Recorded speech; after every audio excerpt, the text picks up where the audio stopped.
교회 공동체 시리즈 네 번째 말씀이고 오늘이 마지막 시간이 되도록 하겠습니다. 또 오늘 맥컬로우라고 하는 분이 계신데 내가 만든 하나님이라는 책을 쓰셨어요. 그 책에 보면 이런 이야기가 나옵니다. 우리가 어떤 존재이고 교회 공동체가 어떤 공동체인가 이걸 이렇게 표현하는 것인데 제가 조금 읽어드려 보도록 하겠습니다.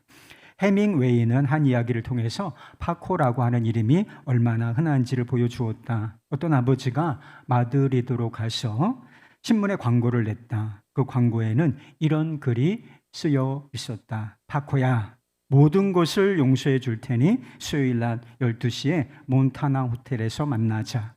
아버지가. 다음날 행정당국은 민병대를 동원해서 호텔 앞에 모인 800여 명의 청년들을 해산시켜야 했다. 우리도 모든 것을 용서받기 위하여 간절히 소망하면서 호텔 문 앞에 서 있는 존재다. 이런 우리에게 복음은 한 가지 사실에 대해서 알려준다. 하나님은 다른 파코들도 모두 초대하셔서 그들을 기쁘게 맞으신다는 것이다. 우리는 상황이 어떻게 돌아가는지 파악하기도 전에 은혜의 리듬에 맞춰서 움직이고 있는 우리 자신의 모습을 발견하게 된다. 누군가가 나의 왼손을 또 다른 누군가가 나의 오른손을 부여잡는다.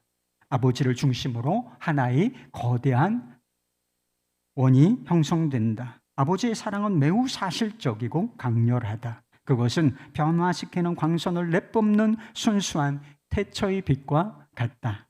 우리는 처음으로 자신을 진실하게 보고 다른 사람을 진실하게 보게 된다. 거룩하신 하나님의 초청으로 새로운 공동체가 형성되었다. 하나님은 경외감이 상실된 곳에서 예배를 명하시고 침묵에 대한 인내가 상실된 곳에서 말씀을 들려주시며 개인주의가 팽배한 곳에서 사랑을 베푸신다. 이제 우리는 예배와 말씀과 사랑의 삶을 시작해야 한다. 이렇게 썼어요. 그리스도인들의 공동체가 무엇인지 아주 감동적으로 보여주는, 그리고 정확하게 보여주는 말씀이라고 싶습니다. 교회 공동체란 어떤 곳입니까? 모든 것을 완전한 용서를 받은 사람들이 모여서 아버지를 중심으로 거대한 원을 이루고 있는 곳이 바로 교회 공동체인 것입니다.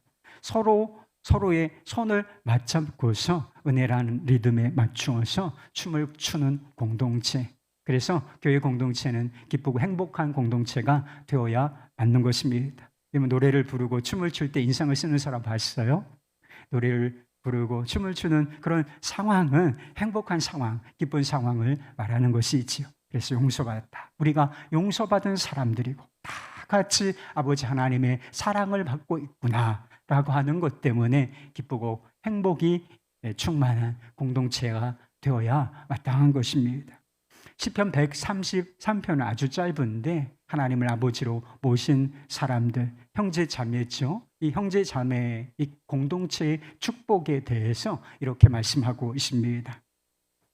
그리고 아버지가 이 형제 자매 공동체를 바라보시는 마음, 아버지의 마음이 잘 녹아 있습니다. 보라, 형제가 연합하여 동거함이 어찌 그리 선하고 아름다운고, 머리에 있는 보배로운 기름이 수염 곧 아론의 수염에 흘러서 그의 옷깃까지 내림 같고 헐머니 이슬이 시온의 산들에 내림 같도다. 거기서 여호와께서 복을 명하셨나니 곧 영생이로다.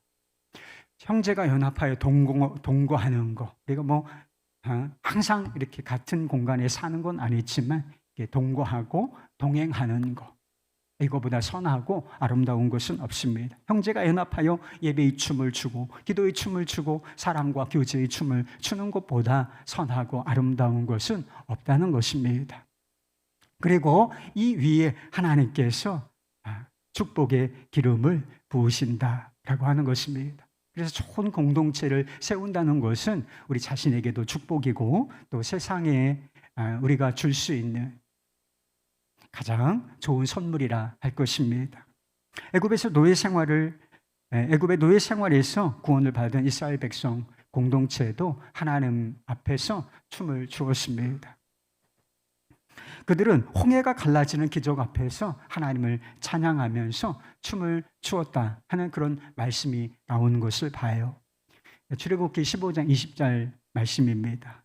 아론의 누이 선지자 미리암이 손에 소고를 잡음에 모든 여인도 그를 따라 나오며 소고를 잡고 춤을 추니, 절체절명의 위기 속에서 하나님의 은혜로 홍해가 갈라지는, 그래서 마른 땅을 건너는 구원의 축복을 받았습니다. 하나님이 얼마나 위대하신가. 우리와 함께 하시는 하나님, 우리를 구원하시는 하나님에 대한 그런 감격을 찬양과 그리고 춤으로써 표현을 했다는 것입니다. 수백만 명이나 되는 사람이 소고를 추며 그 리듬에 맞춰서 춤을 추는 광경을 한번 상상을 해보시기 바랍니다. 얼마나 장관이었을까요? 만약에 우리가 그 한 사람으로서, 구원받은 한 사람으로서 그 춤을 추는 공동체 안에 있었다면 가슴이 떨리는 그런 감동을 느꼈을 것이 분명하다는 것입니다. 그렇게 하나님 앞에서 춤을 추던, 감격의 춤을 추던 이런 이스라엘 백성들이 시간이 얼마 지나서 절체절명의 위기 속에 빠지게 되는 것을 보게 됩니다. 모세가 하나님께서 계명을 주시겠다라고 하셔서 산 위로 올라오라고 하셨어요. 그래서 시내산에 올라가서 한참을 거주하게 됩니다. 하나님께서 금방 말씀을 주신 것이 아니라 하나님 앞에서 잠잠히 기다리도록 하신 기간이 있어요. 그래서 하루가 지나고 이틀이 지나고 일주일이 지나고 2주일이 지나고 시간이 쭉 흘러가는데 이스라엘 백성들이 모세, 출애굽을 이끈 지도자, 굉장히 중요한 사람이 있죠. 눈앞에 보이지 않는 거예요. 기다려도 내려오지 않는 것입니다. 그래서 사람들이 불안해지게 되었어요. 그래서 노예 근성이 있었던 사람들이기 때문에 지도자가 눈에 보이지 않으니까 어디로 가야지, 어떻게 해야 할지 불안한 마음에 그들이 결정한 것이 있는데, 이 아론을 충동질해서 금송아지, 금신을 만든 것이었습니다. 그래서 이것이 우리를 애굽에서 인도하여 낸 신이 아닌가 라고 말하면서 그 앞에서 먹고 마시며 그리고 춤을 춘다 하는 것입니다. 금송아지 우상을 만들어 놓고 그런 행동을 하였던 것입니다. 은혜라는 리듬에 맞춰서 춤을 추던 사람들이 다시 이전으로 돌아가서 죄라는 장단에 맞추어서 부패한 춤을 추었던 것입니다.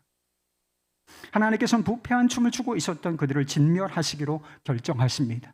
이제 이들을 구원하였지만 내가 이들을 멸하겠다. 하나님께서 하나님을 무시하고 거역하는 이 죄를 얼마나 중하게 보셨는지를 말씀하고 있는 것이지요. 그래서 이 백성들을 진멸하고 너 모세를 통하여서 새로운 백성, 거대한 백성을 이루겠다라고 말씀하셨다는 것입니다. 그래서 이스라엘 백성들 입장에서 보면 한순간에 이 수백만 명의 이 백성 공동체가 통째로 사라질 위기를 만나게 된 것입니다. 하지만 이스라엘 백성들은 다시 한번 용서하심의 은혜를 누리게 된다는 것입니다. 다시 한번 거룩한 춤을 출 수 있는 기회를 얻는다는 것입니다. 왜 그렇습니까? 하나님께서 자비와 은혜가 충만하신 분이시기 때문이라는 것입니다. 그런데 그들이 회복을 얻을 수 있는 동기가, 결정적인 계기가 또 하나 있어요. 그것은 모세가 하나님 앞에 나아가서 이스라엘 백성들의 공동체, 그 공동체의 죄를 책임을 지고서 용서하심을 구했기 때문이라는 것입니다. 31절, 32절 말씀입니다. 모세가 여호와께로 다시 나아가 여짜오되 슬프도소이다. 이 백성이 자기들을 위하여 금신을 만들어 싸우니 큰 죄를 범하였나이다. 그러나 이제 그들의 죄를 사하시옵소서. 그렇지 아니하시오면 원하건대 주께서 기록하신 책에서 내 이름을 지워버려 주옵소서. 생각해 보십시오. 모세하고 이스라엘 백성들, 그들의 죄가 도대체 무슨 상관이 있습니까? 모세가 죄를 짓는 데 개입한 적이 있나요? 아니에요. 그저 하나님 앞에 가서 잠잠히 주께서 주실 말씀을 기다리고 있었을 뿐이라 하는 것입니다. 그렇지만 모세는 공동체의 문제를 자신의 문제로 여기고 있다는 것입니다. 하나님을 거역하고 무시한 그 죄, 이스라엘 백성들의 죄에 대해서 분노하고 있어요. 그래서 주님께서 그 사실에 대해서 알려주셨을 때 그 두 돌판, 10계명, 하나님께서 써주신 그 말씀의 돌판을 가지고 내려오면서 그것을 그 부패한 춤을 추고 있는 사람들을 보았을 때 얼마나 분노했는지 그 돌판을 던져서 그게 산산조각 난다는 것입니다. 이게 거룩한 분노에서 나온 것이었습니다. 그렇지만 그렇게 분노하면서도 그 이스라엘 백성들의 죄에 대해서 애통하는 마음을 가지고 있었다는 것입니다. 슬프도소이다. 슬프도소이다. 그리고 하나님 앞에 나아가서 목숨을 걸고 자기 목숨, 이게 생명책에서 지워주셔도 괜찮겠다는 거예요. 이스라엘 백성들의 죄를 용서해 주십시오. 이들에게 다시 한번 기회를 주십시오. 간절한 마음으로 용서를 구하면서 자기 목숨을 건 거예요. 자기 생명을 건 것입니다. 그것이 이스라엘 백성 공동체가 다시 회복의 춤을 출 수 있었던 이유인 것입니다. 은혜로 회복된 공동체 안에도 죄가 끼어들어올 때가 있어요. 여러분, 우리가 은혜로 회복된 공동체 아니겠습니까? 죄가 지배하지 않고 율법이 지배하지 않고 하나님의 은혜가 지배하는 공동체가 바로 이 공동체 아니겠습니까? 그런데 죄가 다시 끼어들어와서 문제가 생길 때가 있다는 것입니다. 죄뿐만이 아니라 우리 인간적인 연약함, 부족함 때문에 이 공동체에 많은 문제가 생길 수 있다. 그리고 우리는 실제로 그런 문제들을 경험하고 있다는 것이지요. 많은 사람들이 이 공동체에 문제가 생기면 어떻게 반응하는가? 그 공동체의 문제에 관심이 없는 사람들이 되게 많아요. 그리고 이 문제가 생기면 문제를 향해서 도망치는 사람들은 얼마나 많습니까? 그리고 문제의 원인을 다른 사람에게서 찾고 책임을 전가하려고 한다는 것입니다. 어찌됐든 나만 책임을 면하고 나만 괜찮으면 된다. 이런 식으로 반응을 보이는 사람들이 참으로 많다 하는 것입니다. 그런데요, 이런 태도가 공동체를 상처투성이로 만들고 결국은 무너지게 만드는 것이다 하는 것입니다. 여러분, 가정이 무너지는 경우를 한번 생각해 보세요. 가정이 불행해. 문제가 많아서 가정이 무너지는 것입니까? 문제 없는 가정이 있으면 한번 나와보라고 했어요. 우리 가정에는 아무 문제도 없어. 문제가 없기 때문에 가정이 평화롭고 가정이 건강한 곳입니까? 행복한 것인가요? 그렇지가 않아요. 문제 없는 가정은 존재하지를 않습니다. 문제가 많아서 가정이 불행하고 무너지는 것이 아니라는 것입니다. 문제는 가족 구성원들이 그 문제를 나의 문제, 나의 아픔으로 끌어안고 그것을 어찌하든지 해결해 보려고 치유하고 회복을 구하는 방향으로 나아가지를 않고 있다는 것입니다. 너 때문이야. 너 때문이야. 우리 가정 왜 힘듭니까? 왜 불행한가요? 당신 때문이지. 이렇게 배우자는 남편은 아내 탓을 하고 아내는 남편 탓을 하고 부모는 자녀들 탓을 하고 자녀들은 부모 탓을 하고 이렇기 때문에 자기 책임은 없어요. 그렇기 때문에 이 가정이 그 문제로부터 헤어나오지를 못하고 불행과 고통 속에서 그냥 남아있게 되는 것입니다. 그러나 진리는 무엇입니까? 모세처럼 공동체의 문제를 자신의 문제로 여기고 책임을 지려는 사람이 있어야 그 공동체가 살 수 있다는 것입니다. 함께 아파하고 모세가 아파했단 말이에요. 분노했지만 그들의 죄악에 대해서 슬픔과 애통하는 마음을 가지고 그들을 위해서 기도했다는 것입니다. 이런 사람이 공동체에 누군가는 있어야 그 공동체가 다시 회복할 수 있다. 건강한 공동체로 세워질 수가 있다는 것입니다. 예수님의 십자가를 한번 생각해 보세요. 여러분, 고통 중에 있을 때 하나님께서 나의 문제에 관심을 가지고 계실까? 하나님 내 고통, 내 아픔을 아실까? 이런 의심을 품을 때가 있죠.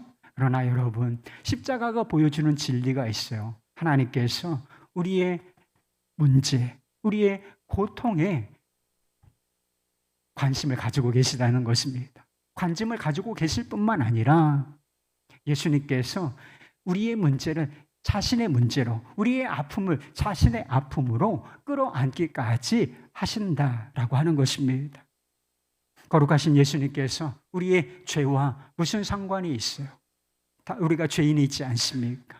우리가 하나님의 거룩하심 앞에 서 보면 우리가 얼마나 큰 죄인인지, 이스라엘 백성들이 큰 죄인이라고요? 우리가 그들에 비해서 나을 게 뭐가 있습니까? 다 우상 섬기고 탐욕과 우리가 하나님의 말씀에 순종하지 못한 죄인들 아니겠습니까? 그런데 우리의 죄와 예수님께서 도대체 무슨 상관이에요? 거룩하신 예수님은 예수님이고 죄인인 우리는 우리 자신일 뿐인 것이지요. 그런데 예수님께서는 우리의 죄, 우리의 고통에 무관심, 내가 너희들과 무슨 상관이냐, 이런 태도를 취하지 않으셨다는 것입니다. 예수님께서는 죄와 악과 고통이 즐비한 이 세상으로 뛰어들어 오셨다는 것입니다. 그리고 우리의 죄, 우리의 고통, 우리가 받아야 할 그 죄에 대한 결과, 그것이 마치 자신의 것이냐 끌어 안으셨다는 것입니다. 그래서 우리의 죄를 대신 걸머지시고 죄인이 받아야 할 저주와 심판, 하나님의 진노를 받아내셨다는 것입니다. 그게 바로 십자가예요. 무죄하신 예수님께서 죄인이 받아야 할 형벌을 받아내신 것, 자신의 전 인격으로 받아내신 사건, 그것이 바로 십자가인 것입니다. 이런 말씀 기억하실 거예요. 이사야 53장 5절 말씀. 그가 찔림은 우리의 허물 때문이요 그가 상함은 우리의 죄악 때문이라. 그가 징계를 받음으로 우리는 평화를 누리고 그가 채찍에 맞음으로 우리는 나음을 받았도다. 여러분, 십자가는 우리의 죄에 대해서 애통하시는 주님의 마음인 것입니다. 우리의 죄에 대하여 대신 책임을 지신 결과, 그것이 바로 십자가인 것입니다. 그리고 그 결과, 우리가 나음을 입고 하나님과 더불어, 창조주 하나님, 은혜로우신 하나님과 더불어 평화를 누리게 되었다는 것입니다. 이것이 바로 구원이고 복음으로 말미암은 축복인 것입니다. 내가 속한 공동체와 우리 자신 무슨 상관인가, 그런 생각하는 사람들이 있죠? 아니에요. 우리는 하나인 것입니다. 그래서 한 배를 탔다 하는 말이 있지 않습니까? 여기 있는 사람들은 사실 다 한 배를 탄 사람들인 것입니다. 내가 속한 공동체는 무너졌는데 나는 그 속에서 건강하고 또 그 공동체의 축복을 다 누리며 살 수가 있을까요? 가정이 무너졌어요. 가정이 불행이에요. 그런데 가족 구성원인 나는 그 가정 안에서 평화롭고 그리고 기쁘고 행복하고 그럴 수가 있는지를 한번 생각해 보세요.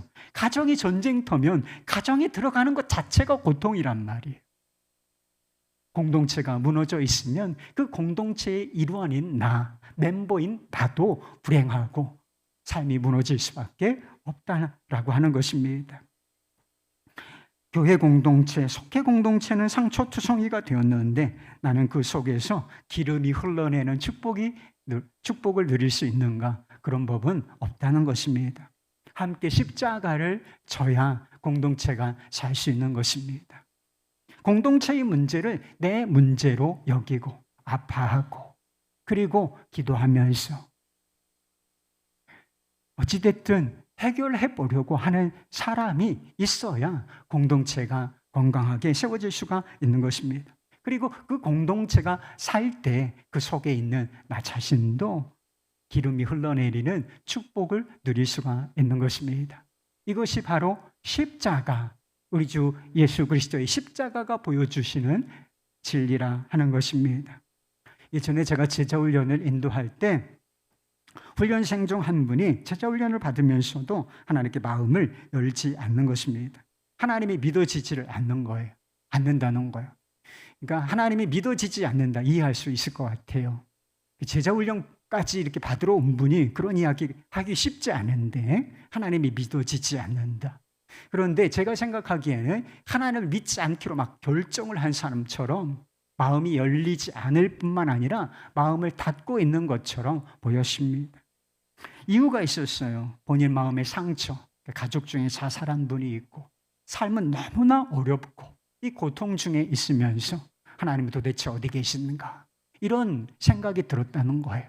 그리고 교회 공동체 안에서 어려서부터 그래도 교회 안에서 살아왔는데 교회 안에서 위로받고 격려받고 살아갈 힘을 얻은 것이 아니라 그 반대의 일을 경험을 했다는 것입니다. 목회자라고 불리는 사람으로부터, 그리고 주변에 있는 교우라고 불리는 사람들로부터 또 여러 가지 아픔과 상처를 경험했다 하는 것입니다. 그러니까 하나님이 믿어지지 않는다, 믿지 않을 거야, 불신에 찬 마음을 가지고 있었던 것입니다. 그런데 제가 어떻게 할 수가 없잖아요. 너무나 힘든 상황이었어요. 제자 훈련이 막 쭉쭉쭉쭉 나가고 좀 그래야 되는데 마음이 열리고 삶이 변화되고 이래야 되는데 그런 분이 딱 한 분 계시니까 제자 훈련이 너무 어려웠어요. 그래서 주님께 이번에 마음을 맡겨드리고 치유하심을 위해서 기도하십시다 라고 제가 제안을 드렸어요. 그런데 그 옆에 계시던 집사님이 그런 이야기를 하시는 거예요. 내가 형제님에게 상처를 주었던 사람들을 대신하여서 제가 형제님에게 사과하고 싶습니다. 자기 자신도 예전에 신앙생활을 할 때 좀 잘못 살았던 거, 그런 게 있는데 자기 같은 사람들 때문에 상처를 받은 것 아니겠느냐 하는 것입니다. 그렇게 사과하시고 안아주시는데 눈물이 흘렀습니다. 저도 큰 위로를 받았어요. 왜 이 현장에 감동과 위로가 있었겠습니까? 상처받은 형제를 향한 사랑의 마음이 있었기 때문인 것입니다. 그리고 공동체의 이론이 내가 한 일은 아니지만 마치 내가 한 일인 것처럼 상처를 주었던 그 일에 대한 책임을 지려고 하는 태도, 공동체 의식이라고 하는 것이 있었기 때문인 것입니다. 지금 한국교회가 좀 어려움을 겪고 있어요. 제가 말을 안 해도 여러분 한국교회가 어려운 거는 느낌상 다 알고 계시지요. 한국교회에 여러 가지 문제가 있는 것이 사실이에요. 목사들 문제가 크죠. 목사들 문제가 크다는 것을 저도 인정합니다. 그런데 한국교회의 진정한 문제가 무엇이냐? 문제가 많다는 거. 그렇죠.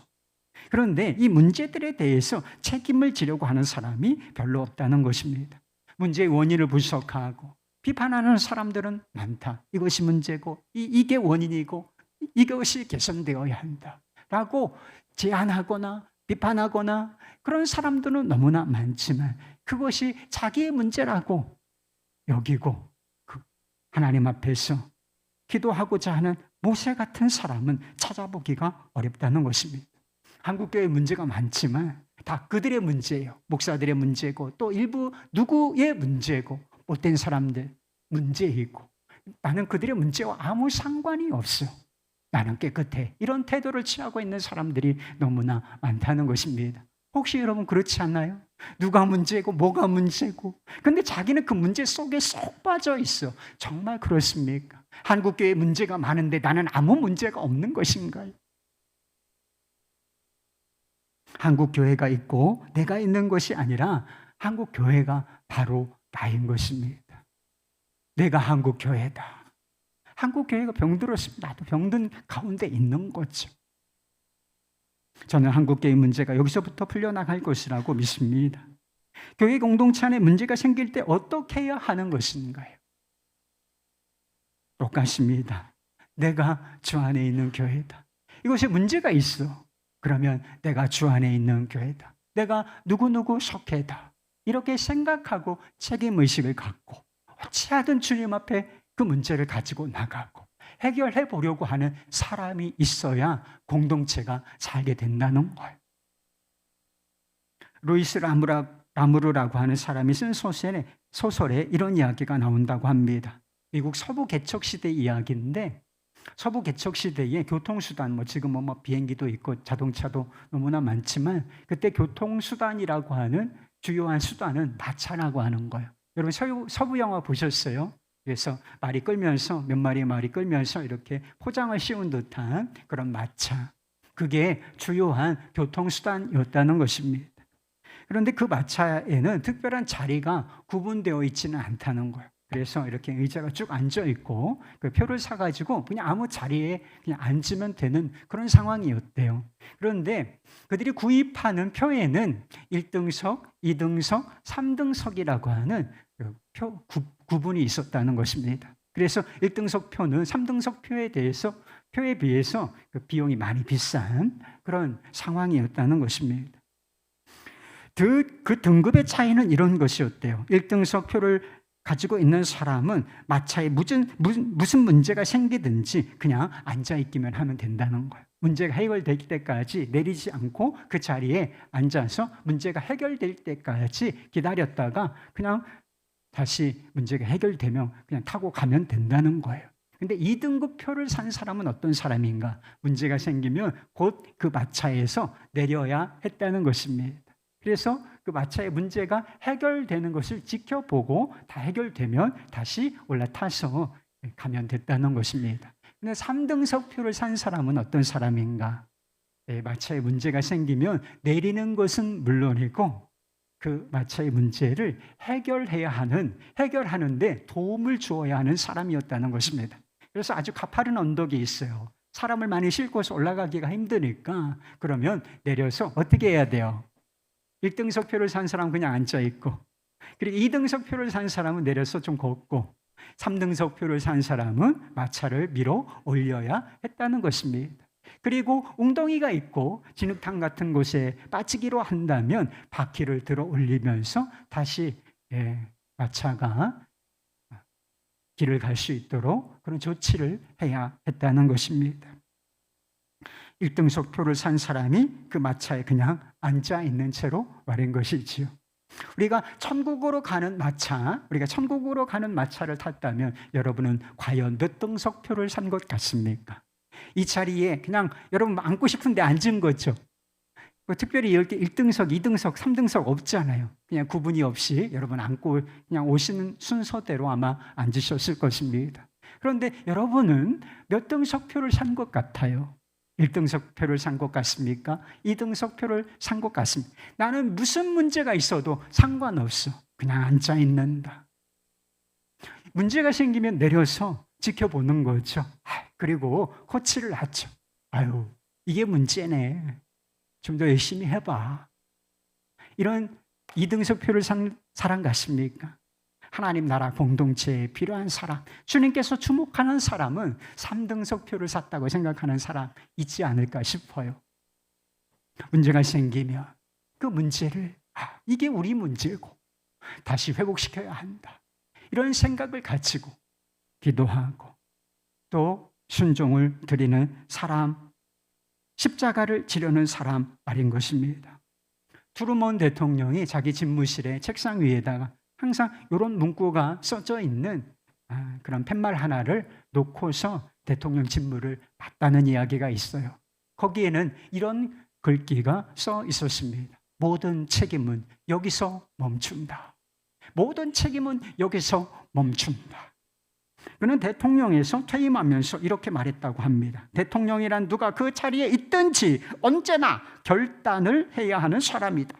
결단만 할 뿐만 아니라 책임을 끝까지 짊어져야 한다. 이것이 대통령이 할 일이다. 지도자로서, 최고 지도자로서 그 막중한 책임감을 표현했던 이야기가 아닌가 싶습니다. 모세는 출애굽 공동체를 이끈 리더였습니다. 생각해 보세요. 우리 중에 이 공동체에서 누가 지도자인가요? 담임 목사가 지도자인가요? 형식적으로는 그래요, 여러분. 어떤 직분을 가진 사람. 그래서 우리 성도들 중에서도 대표를 뽑잖아요. 그래서 그런 사람들이 지도자다. 이렇게 형식적으로는 이야기할 수가 있죠. 이게 아무것도 아닌 것은 아닙니다. 그러나 주님께서 주목하신 진짜 지도자는 따로 있다는 생각을 여러분 하셔야 되는 거예요. 어떤 사람이 진짜 지도자이겠습니까? 공동체를 사랑하는 사람인 것입니다. 공동체를 위해서 기도하는 사람인 거예요. 문제가 생겼을 때 나 몰라라. 나하고는 아무 상관이 없어. 1등석 표를 산 사람처럼 행동하는 사람이 아니라 이 공동체의 문제를 자신의 문제로 끌어안고 기도하고 십자가를 지려는 태도가 있는 이 사람, 이런 사람이 주님께서 보시기에는 진짜 리더이고 이런 사람을 통해서 공동체가 세워진다면 세워지는 것입니다. 우리 공동체에는 모세 같은 지도자가 없다. 담임 목사도 그렇죠? 여러분 보시기에 모세 같지는 않잖아요. 아유, 도대체 책임을 지려고 하는 사람이 없다. 여러분 너무 걱정하지 마세요. 불행한 일이지만 내가 그런 사람이 돼보면 안 되겠습니까? 그렇게 생각하고 여러분 자신, 내가 뭐 대단한 인물이라고, 난 뭐 직분도 뭐 대표도 아닌데, 그러나 내가 십자가를 지면 되는 것입니다. 내가 애통한 마음으로 하나님께 기도하면 되는 것입니다. 하나님께서 모세 한 사람, 이스라엘 백성 공동체는 수백만이요. 그런데 단 한 사람, 이들의 죄악을, 이들의 문제를 자기 것으로 끌어안고 하나님 앞에 가서 애통하며 자기의 목숨을 건 이 사람, 이 사람의 기도를 들으시고 공동체, 이 수백만 명이나 되는 공동체를 다시 회복시켜 주신 그 일, 지금도 얼마든지 일어날 수 있음을 믿으시길 바랍니다. 나를 통해서도 그 일이 이루어질 수 있다는 사실을 믿으시기를 바라요. 하나님께서는 지금 이 공동체, 한국교회, 크다면 한국교회, 작다면 주 안에 있는 교회, 그리고 여러분 가정 공동체에서 모세와 같은 지도자를 찾기를 원하세요. 누가 아버지의 마음을 가진 자일까? 누가 공동체를 대신해서 하나님 아버지께 기도하고 책임을 지려는, 십자가를 지려는 태도가 있는가? 주님은 그 사람을 주목해서 보시고 그 사람을 통해서 공동체를 세우시고 다 함께 회복의 춤을 추도록 만드실 것입니다. 우리 모두가 그 한 사람이 되기를 주의 이름으로 축복합니다.